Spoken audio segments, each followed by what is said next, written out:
World express में मैं निधि शर्मा उपस्थित हूँ दुनिया की खास खबरों को लेकर जो हमें भेजी है वर्ल्ड मीडिया नेपाल ब्यूरो प्रमुख देवेंद्र किशोर ढुंगाना ने।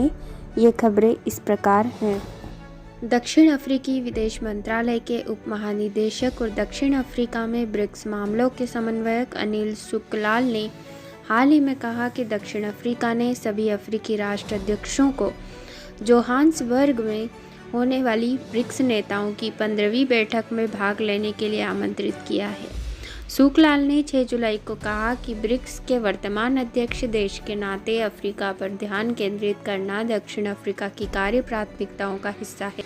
शिखर सम्मेलन में इस बात पर चर्चा होगी कि ब्रिक्स देशों और अफ्रीकी देशों के बीच सहयोग को कैसे बढ़ावा दिया जाए ताकि अफ्रीकी महाद्वीप के विकास और आर्थिक वृद्धि को बढ़ावा दिया जा सके। सुकलाल ने यह भी कहा कि अफ्रीकी राष्ट्राध्यक्षों के अलावा अफ्रीकी संघ सहित क्षेत्रीय संगठनों के नेताओं और व्यापारिक नेताओं को भी शिखर सम्मेलन में आमंत्रित किया जाएगा। फ्रांसीसी राष्ट्रपति कार्यालय के एक अधिकारी ने शुक्रवार को संवाददाताओं से कहा कि नाटो के पहले 2 अक्षर NA का मतलब उत्तर अटलांटिक है। उसने जोड़ा कि गठबंधन के अनुच्छेद भी उत्तर अटलांटिक के भौगोलिक दायरे को निर्दिष्ट करते हैं। अधिकारी ने बताया कि फ्रांस सैद्धांतिक कारणों से इस योजना के पक्ष में नहीं है और माक्रोन ने स्टोल्टेनबर्ग से अपना स्पष्ट विरोध दर्ज कराया है। अधिकारी ने यह भी कहा, जापानी अधिकारियों ने कार्यालय के संबंध में हमें खुद बताया है कि उन्हें इसमें कोई खास दिलचस्पी नहीं है। मई में एक अमेरिकी टेलीविज़न स्टेशन के साथ साक्षात्कार में स्टोल्टेनबर्ग ने खुलासा किया था कि नाटो जापान सरकार के साथ एक संपर्क कार्यालय की स्थापना पर बातचीत कर रहा है। उन्होंने बताया कि यह हिंद प्रशांत क्षेत्र के देशों के साथ सहयोग बढ़ाने के नाटो के प्रयासों का हिस्सा है। नए संपर्क कार्यालय की स्थापना के लिए नाटो के प्रमुख राजनीतिक निकाय उत्तरी अटलांटिक परिषद में सर्वसम्मति की आवश्यकता होती है। दक्षिण भारत के मंदिरों में आयोजित होने वाले धार्मिक अनुष्ठानों में हाथियों का विशेष महत्व है। स्वभाव से विनम्र हाथी को शांति और खुशहाली का प्रतीक माना जाता है, लेकिन कभी कभी किसी कारणवश यह उग्र हो जाते हैं और यह भी देखने में आता है कि कुछ महावत इनके साथ दुर्व्यवहार करते हैं।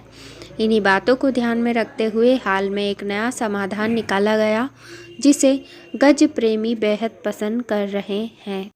2023 पारिस्थितिक सभ्यता क्वेयांग अंतर्राष्ट्रीय मंच 8 जुलाई को चीन के क्वीचो प्रांत के क्वेयांग शहर में उद्घाटित हुआ। चीनी कम्युनिस्ट पार्टी के केंद्रीय पोलित ब्यूरो के सदस्य चीनी उप प्रधानमंत्री लियू क्वोचोंग ने उद्घाटन समारोह में भाग लिया और भाषण दिया। लियू क्वोचोंग ने कहा कि राष्ट्रीय स्तर के अंतर्राष्ट्रीय मंच के ऊपर में पारिस्थितिक सभ्यता क्वेयांग अंतर्राष्ट्रीय मंच 10 वर्षों में सफलतापूर्वक रूप से आयोजित किया गया है। अब यह मंच वैश्विक पारिस्थितिक सभ्यता के निर्माण और सतत विकास को बढ़ावा देने के लिए एक महत्वपूर्ण मंच बन गया है। वर्तमान मंच का प्रमुख मुद्दा है मनुष्य और प्रकृति के सामंजस्यपूर्ण सह अस्तित्व और आधुनिकीकरण के लिए साजिश, हरित और कम कार्बन विकास को बढ़ावा देना।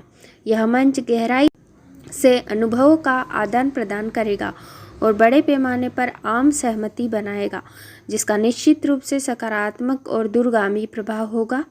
लियू क्वोचोंग ने जोर देते हुए कहा कि चीन सरकार पारिस्थितिक सभ्यता के निर्माण को बहुत महत्व देती है। मनुष्य और प्रकृति के बीच सामंजस्यपूर्ण सह अस्तित्व को बढ़ावा देना मानव जाति की सामान्य जिम्मेदारी है। चीन विभिन्न देशों के साथ आदान प्रदान और सहयोग को और मजबूत करने, वैश्विक पर्यावरण प्रशासन में सक्रिय रूप से भाग लेने को तैयार है ताकि संयुक्त रूप से वैश्विक पारिस्थितिक सभ्यता के निर्माण को एक नए स्तर पर बढ़ावा दिया जा सके।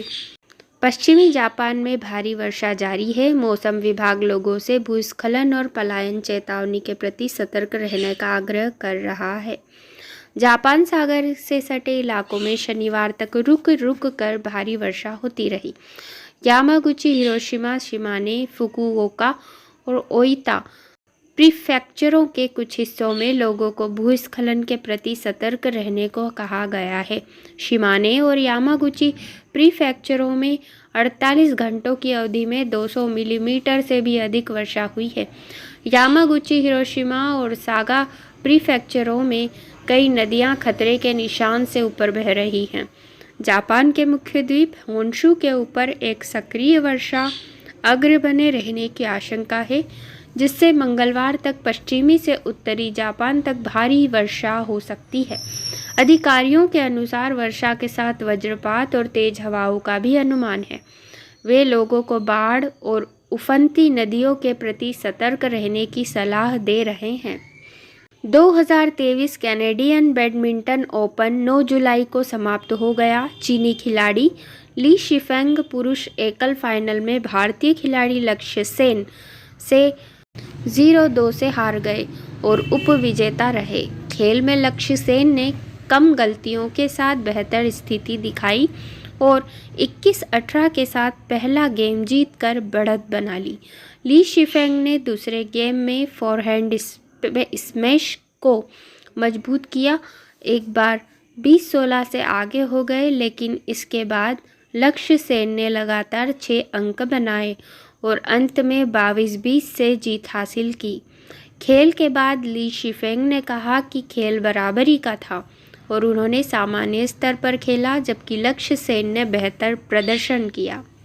उत्तर कोरियाई रक्षा मंत्रालय के एक प्रवक्ता ने सोमवार को सरकारी कोरियन सेंट्रल न्यूज़ एजेंसी के माध्यम से अपना वक्तव्य जारी किया। उसमें कहा गया है कि अमेरिकी विमानों ने 2 जुलाई से रविवार तक जापान सागर और पीत सागर के ऊपर से उड़ान भरते हुए उत्तर कोरिया के वायु क्षेत्र का उल्लंघन किया। वक्तव्य में कहा गया है कि अमेरिका ने इस वर्ष दोनों कोरियाई देशों की सैन्य विभाजन रेखा के पास के इलाकों और अन्य जगहों पर टोही विमान भेजे हैं। इसमें चेतावनी दी गई है कि वॉशिंगटन को अपनी उत्तेजक टोही गतिविधियों की कीमत चुकानी पड़ेगी। वक्तव्य में यह भी कहा गया है, इस बात की कोई गारंटी नहीं है कि जापान सागर के ऊपर अमेरिकी वायुसेना के सामरिक टोही विमान को मार गिराए जाने जैसी चौंका देने वाली दुर्घटना नहीं होगी। इसमें टोही उड़ानें बंद करने का आह्वान किया गया है।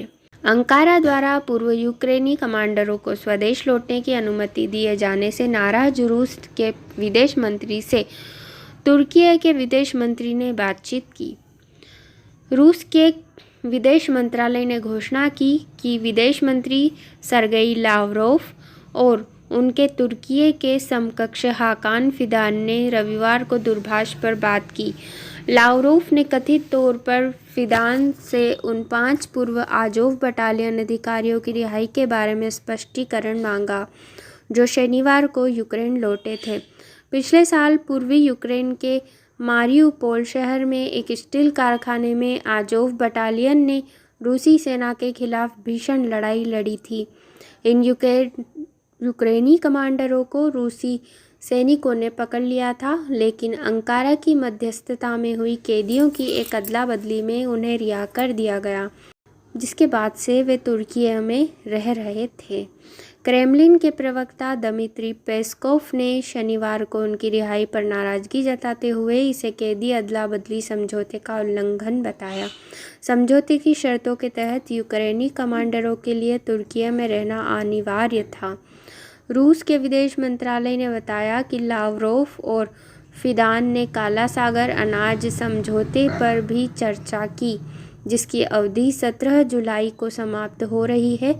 यह समझौता काला सागर के माध्यम से यूक्रेनी अनाज के सुरक्षित निर्यात को संभव बनाता है।